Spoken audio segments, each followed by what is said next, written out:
Are we truly alone in the universe? Or is Earth just one classroom in a much greater school of life? And what did Jesus mean when he said, "In my Father's house, there are many mansions"? Maybe he wasn't speaking in metaphor. Maybe he was describing the very structure of the cosmos.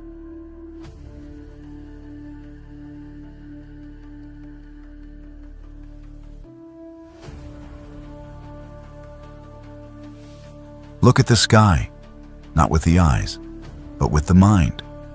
Each star is a sun. Each sun may hold planets, and on some of these planets, there may be life. Not just microbes, not just possibilities, but consciousness, spirit, memory, progress. We live in a universe of hundreds of billions of galaxies. Each galaxy holds hundreds of billions of stars. Mathematically, solitude is impossible, and spiritually, it would be senseless. In the Gospel of John, Jesus says, "In my Father's house, there are many mansions, many dwellings, many homes, many worlds." The Spiritist doctrine takes this truth and expands it beyond Earth. The cosmos is inhabited, and not just by physical beings, but by spirits in various forms of existence, living in dimensions that go beyond our perception. Some are visible, others are interdimensional, and many we cannot yet see. But they are not myths. They are part of the same universal law, evolution of the soul. If the universe is inhabited, then who inhabits it? In Spiritism, this question is not speculative, it is fundamental. According to the Spirit's book by Allan Kardec, a foundational work of Spiritist philosophy, worlds are not all alike. They differ by matter, by harmony, by moral progress, and most importantly, by the evolutionary state of the spirits who live there. There are worlds of suffering, worlds of renewal, worlds of joy, worlds of light. Each planet is a classroom, each realm a lesson, each dimension a different chapter in the journey of the immortal soul. Kardec classifies these inhabited worlds into 5 general types. 1. Primitive worlds, where spirits begin their incarnation. Here, life is basic. Consciousness is limited. Instinct dominates reason. It is the beginning of the soul's education. 2. Worlds of trials and expiation. This is the category of Earth. Pain and injustice are still present because spirits are still learning to choose love over pride. These are worlds of contrast, of tension, where we are given freedom and must face the consequences of our actions. 3. Regenerative worlds, where evil has lost its dominance. These are worlds of transition, where forgiveness is possible and progress becomes collective. 4. Happy worlds, harmony, fraternity, and wisdom reign. Spirits are elevated. There is no war, no material misery. Work exists, but as joy and purpose, not survival. 5. Celestial or divine worlds, realms of pure light, where spirits have reached perfection. They no longer suffer. They guide others with compassion. These are the dwelling places of the most advanced beings, and for us, they remain aspirational.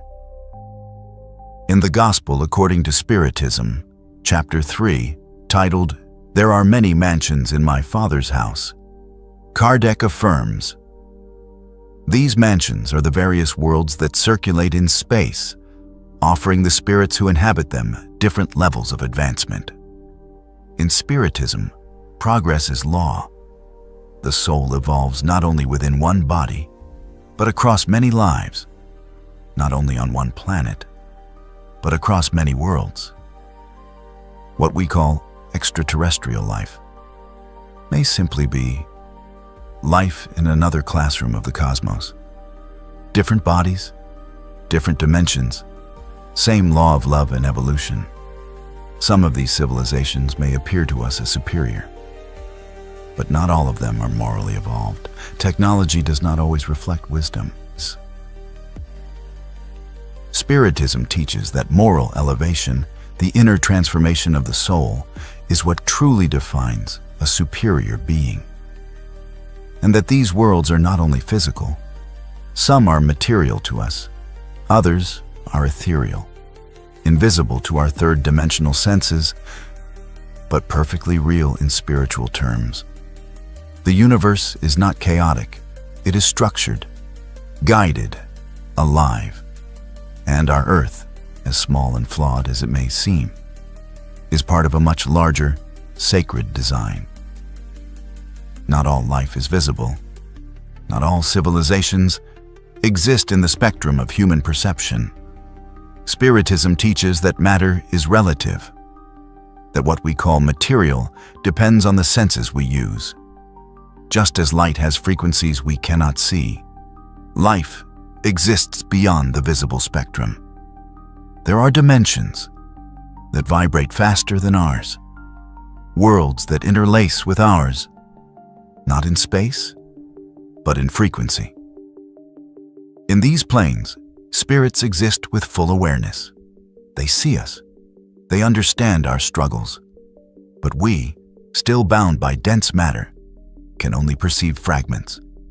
These are the interdimensional civilizations.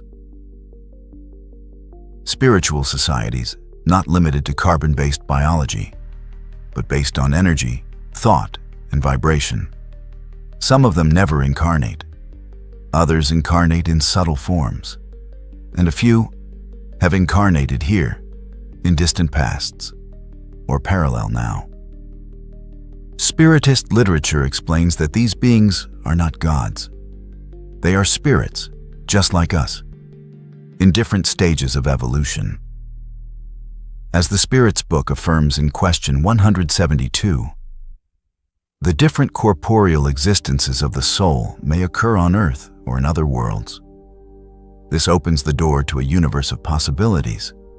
Spirits who lived in other star systems, now incarnated on Earth for learning, or spirits preparing to reincarnate elsewhere.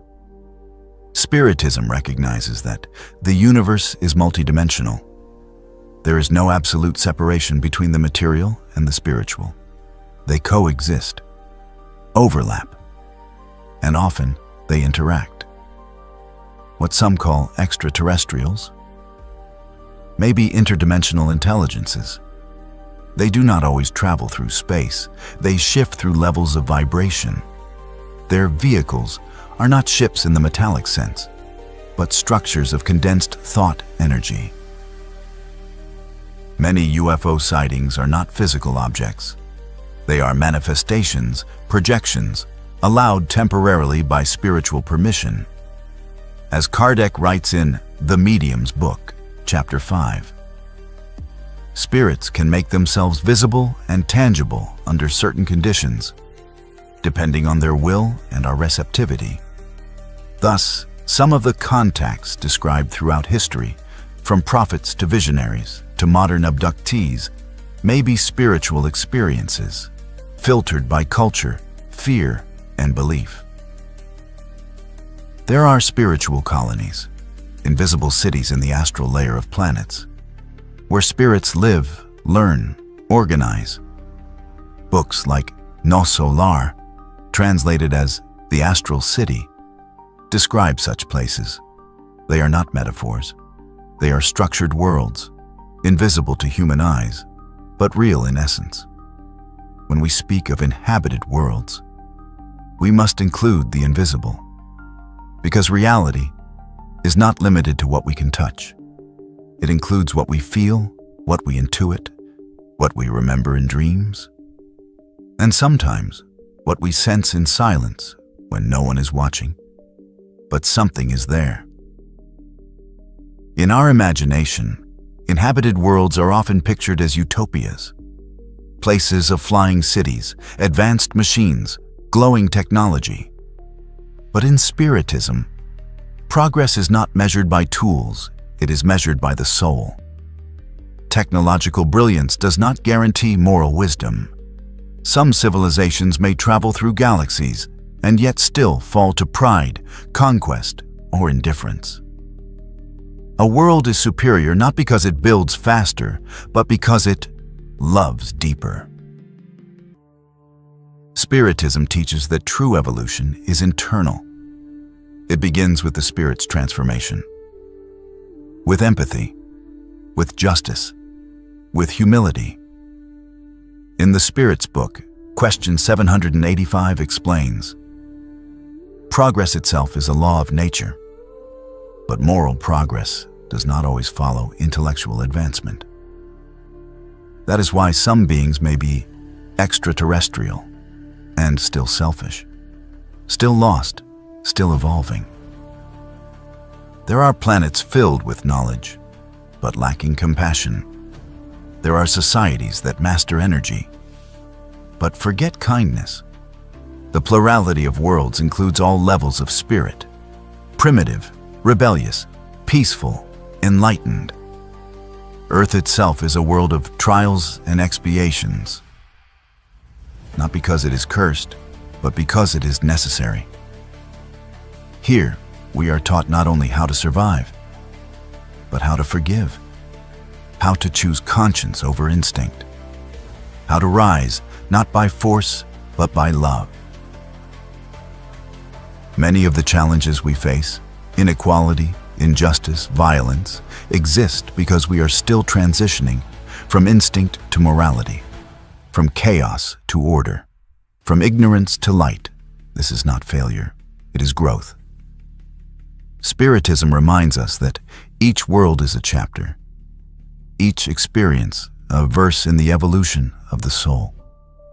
Superior worlds are not paradise by luck. They are the result of effort, choice, and spiritual work. And every being who reaches them has once fallen, suffered, and learned, just like we are learning now. The universe is not a spectacle. It is a classroom. Galaxies are not ornaments in the sky. They are temples of life. Opportunities, paths for the spirit to grow, to suffer, to awaken. In the immensity of creation, each soul is a traveler, crossing bodies, crossing worlds, crossing centuries. Earth is not our first home, nor will it be the last. As Spiritism teaches, reincarnation is not limited to one world. It is part of a cosmic journey, a curriculum of light and shadow, a spiral of awakening. We are not here to dominate matter. We are here to transform ourselves, to rise not in pride, but in virtue. There are no chosen races, no final religions, only spirits in movement.